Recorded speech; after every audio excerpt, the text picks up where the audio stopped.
Since 2008, the condo and apartment industry have been stuck in a vicious cycle. Costs are soaring, construction is lagging, and let's face it, technology and innovation, well, it's taken a back seat.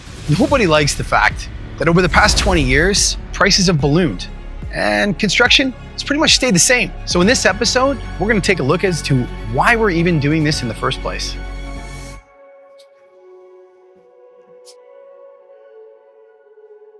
Kris, I agree. Things are way too expensive, and I'm very, very concerned for my kids, your kids, and any other 20-year-old who's trying to buy a new home, a first-time home. They've got to see that you are executing what you say you're going to execute, cost-wise and time-wise. So prove it, build it. We're losing diversity, innovation, and affordability, especially for low-income families who need it most. Our goal is to assemble a team and overcome the roadblocks and disrupt the system. Not only disrupt the system, but make it work for people on both sides. Once we do this and the world sees what's available, it's gonna change everything. The stakes couldn't be higher. Fail this project and I lose money. Not to mention letting down the industry that's desperately searching for solutions. Not only that, I fail everyone who needs fast, affordable housing. This project is our shot at proving that smarter, faster construction is possible. We're committed to making this work. All right, guys, this is where the magic's gonna happen. This is where we're gonna build our 6-story building, and we are in a part of town right now in Toronto that desperately needs this. Now, we're in the ideation phase at the moment, and we're hoping that by the end of the season, this is where it's all gonna happen. Picture this. Take this tree. Multiply it by 3, that's how high this building is going to be. The cool thing about this is what we're going to be looking at modular components like modular stairways and potentially air tube elevators. Now that sounds kind of wild, it's like the Jetsons, but that's the reality of what this place is going to be able to hold.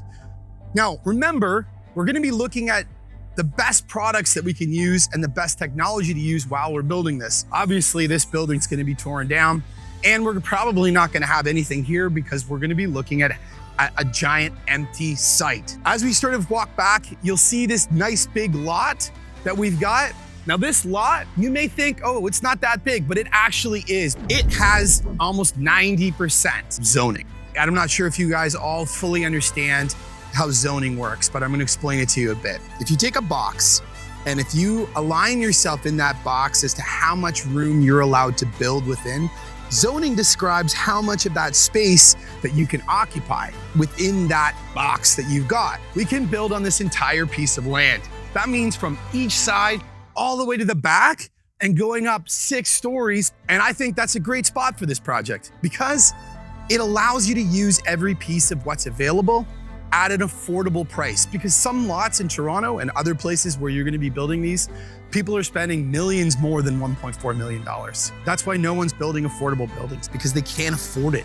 The cost of construction, the cost of labor, the cost of the land, the cost of everything that goes into this, it's just too much. So that's why technology is one of the most important things that we're going to be utilizing to look at a way to save cost. The technology that we're going to use is going to be able to decrease our ability to build, which is going to decrease our build cost. Combined with the fact that we've got an affordable piece of land that we have the optimum coverage on, that's what makes this piece of property that we're going to be working on one of the best places to start. Now, I'm excited and I'm also nervous. This is something that, as I told you guys, I've never built a 6-story structure. Maybe as we start to look at all this technology, we start looking at a few other smaller projects so that we can actually see how this gets done before we break into this huge, complexity that's probably going to take us a while to get there. So stay tuned, and I look forward to working with you guys. Look, this isn't just a show. We're not here to song and dance our way into a whole bunch of likes and views. That's not the goal of this whole thing. What we're trying to do is actually build a real building. I've assembled a team of top-level, initiative-focused individuals who are looking at doing just this. We not only want to disrupt the system, but we want to make it work for people on both sides. Hence the name, construction disruption. This is our shot to prove that we can accept the challenge and build smarter, faster, and better. I can't do this by myself. I know this is a huge, big world we're living in. I will travel and we will go and check out what we need to look for to truly find the best, the fastest, and the cheapest that can work to make these buildings happen. And that was my extended rant. If you are interested in seeing more, then hit the subscribe button. And I'm really look forward to seeing you guys in the future. Hopefully we turn this into something great.